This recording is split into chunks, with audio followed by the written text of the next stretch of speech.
What's up, guys? It's TechnoViking23 coming to you today with some interesting gaming news regarding Overwatch and a couple of other games, but Overwatch is the main game I want to talk about regarding the news that came out today, and that is the fact that the government of Belgium, a country in Europe, has declared that loot boxes are gambling and are now therefore illegal to have in certain video games. This comes on the back of a ruling that's very similar that the Dutch made a while back, and just some very, very interesting times right now for the loot box thing in gaming right now. I know several senators in the United States have actually been trying to bring about some legislation as well, but this is really, really interesting because this will directly impact Blizzard and Overwatch, at least on their European servers.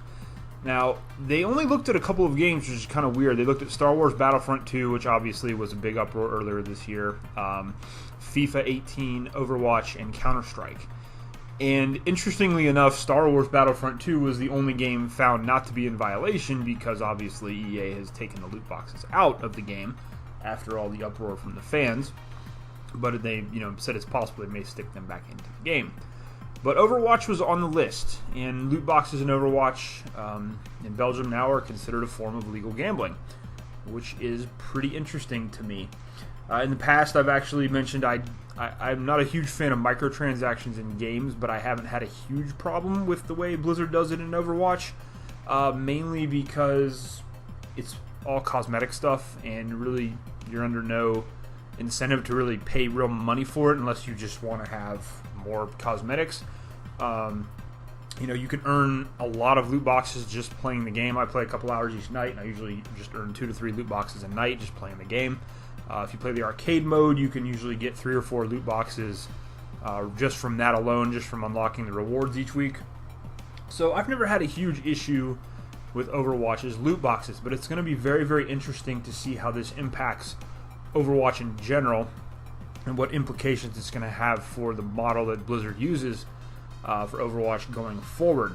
Now, obviously, we can't really speculate too much what impact this is going to have on what goes on here in the United States, but I think with Europe, it may be a thing that spreads throughout the entirety of the European Union, because most of the times when certain countries start to do things, a lot of the others will follow along. So I wouldn't be surprised to see more countries in Europe going this route and banning these loot boxes.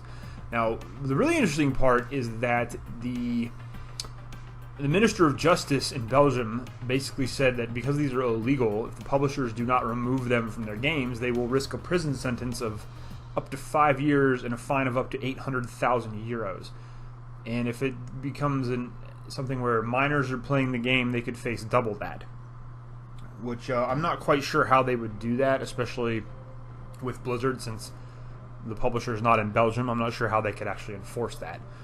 If someone in the crowd happens to be a lawyer and could explain more about that, that would be kind of interesting. But personally, I'm not sure how they would actually enforce this. It's not like they're going to be able to come over here and just arrest Jeff Kaplan and throw him in jail. I don't know how that's going to work. But like I said, it's going to have some interesting implications going forward, because obviously one of the main things Blizzard uses the revenue from their loot boxes for is to create more content for Overwatch. We get a lot of new maps, new game modes, new characters that are made for the game, and a lot of this comes off of the revenue they make on their loot box sales, just from people buying the loot boxes to unlock more cosmetics. So I don't really know what that's going to mean. I don't think they're going to lose a ton of money from the European market from this if they have to remove loot boxes out of the game. But it will be interesting to see what they do in terms of what are you going to earn now from playing the game. Will you not be able to earn the loot boxes because they have to take them out completely, even if they change it to a system where you can't purchase them? Or do they simply have to remove the option to purchase the loot boxes, and then it's okay if they're still in the game? I think as part of playing the game and being able to unlock them as a reward, that should be fine. I don't see where that will be a big problem, but I'm not sure where that's going to fall into under these new laws that Belgium has decided to put in place regarding this. So just a really, really interesting situation. And the further implications are, especially if this does happen to spread possibly to the US and Blizzard for some reason has to stop selling these loot boxes, in the game is what will happen to the way content is created for Overwatch. Will we then see them go to a paid DLC thing, more so like Destiny, where you have to start paying $10 to $15 for each new update when a new character is launched or new maps come out, or you're going to have to start paying for map packs with Overwatch? Just very, very interesting to see all the different implications this could have. Personally, what I think Blizzard really should do is something that's been popular with the Overwatch League, is how they have gone and done the skins for the Overwatch League teams, where you can basically buy a package of currency and then go spend that currency and just buy the skins that you actually want. I think that would be one way they could go at it with regard to unlocking the actual cosmetics in the game, because there are lots of different skins that you might want to get for certain characters, and sometimes it is kind of annoying that you have to wait for the loot box or wait to earn enough gold within the game to go and buy that skin yourself.